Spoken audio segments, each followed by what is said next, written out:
भाई का और बहनोई का रिश्ता होता है ना, ये बहुत नाजुक रिश्ता होता है। उष्णा तो आपसे बहुत मुख्तलिफ है। देखिए जो साल किसी पे किसी भी वक्त आ सकती हैं। वैसे समझो है।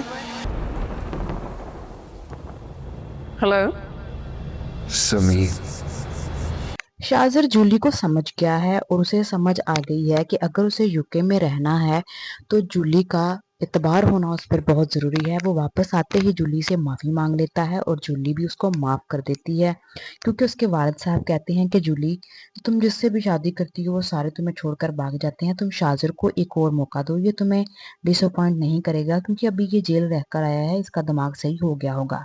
तो जूली जो है वो शाहज़र को अब इज्जत देगी, एहतराम देगी, लेकिन शाहज़र के दिल में एक अलग ही आग चल रही है। वो जूली से बदला लेगा और उसको भी उसी तरह अजियत देगा जिस तरह उसने उसे दी है, और उसको छोड़कर भाग आएगा। शाहज़र ने समीन के साथ भी राब्ता शुरू कर दिया है और समीन उसकी आवाज़ से ही उसको पहचान लेती है। अब समीन की ज़िंदगी में भी शाहज़र की वजह से मुश्किलात आना शुरू हो जाएंगी और इदरान को समीन पर भी शक हो जाएगा और उस पर एतबार नहीं रहेगा।